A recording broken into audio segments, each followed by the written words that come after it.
remember when you were a kid and you got in trouble and you had to confess and tell your mom and dad or your parents or whoever what it is that you did? Maybe you picked the parent or guardian who you thought was least likely to get mad at you, right? Maybe you practiced your explanation, your confession in the mirror, thinking, okay, if I explain it just like this, just perfectly, I don't think I'll get in trouble. And then you try and figure out answers to questions they're gonna try to predict their questions. So maybe the question was something like, "Why did you do this?" Or "What were you thinking when you did this?" And so you try to plan out your answers, and when you finally have it all together, you go up to them thinking, "Okay, I got this. I know I'm not gonna get in trouble," and you end up getting into trouble. In the Bible, and especially in the book of Acts, we see followers of Christ, disciples, apostles, get into all kinds of trouble.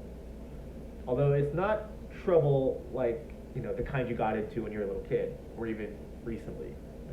It's not a mischievous kind of trouble. It's not trouble that comes out of disobedience. So for those of you watching this thinking, oh, Kevin said I could get in trouble. Not what I'm saying, right?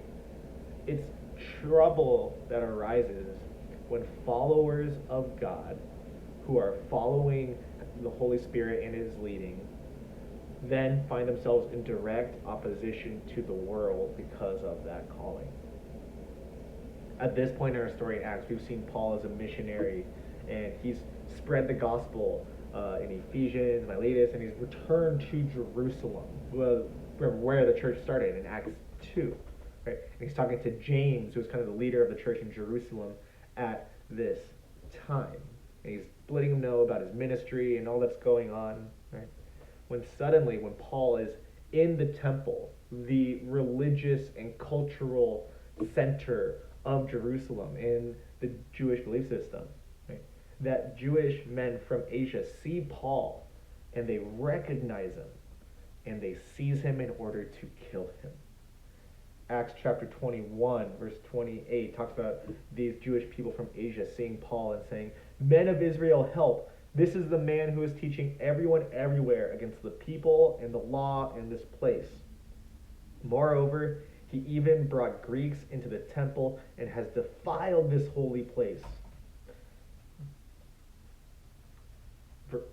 Essentially, these Jewish people, they recognize Paul for his ministry. They recognize Paul for his ministry to Gentile believers. Remember, Gentiles were just simply non-Jewish people. And as we've seen throughout Acts, all the way to Acts 1, we're seeing that people are recognizing Jesus Christ as Lord, not just in Jerusalem, not just in Judea, but in Samaria and to the ends of the earth, as Jesus had predicted at the beginning in Acts 1. And Paul has been a witness to the ends of the earth, really. Right? And so here in Jerusalem, in the temple, we see these believers who are seeing Paul, this witness for the gospel, and they seize him in order to execute him. Because here, it's these religious traditionalists who are essentially upholding their own man-made and cultural traditions over how the Holy Spirit has been working in the church. People are accepting the gospel in ways that we have never seen, but that had been predicted in God and His Word.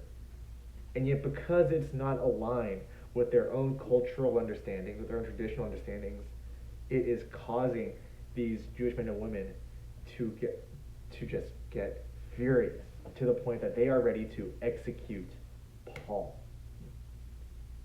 As Paul is about to be executed, a Roman tribune, so Roman military officers in Jerusalem, put a stop to this kind of frenzy that the crowd has been stirred into. Right?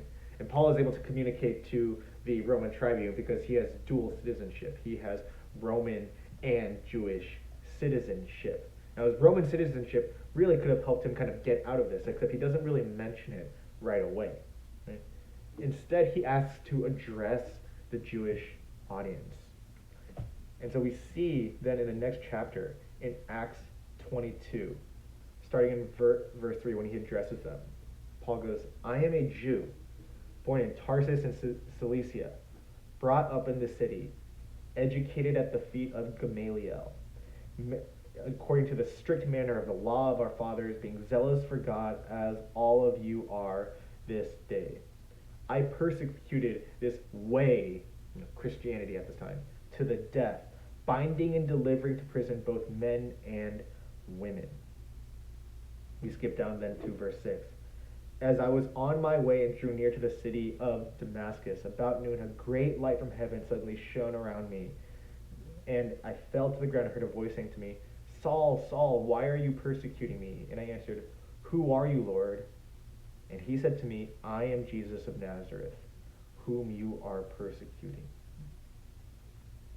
What Paul does here is that he shares his story of how he has come to know who God is.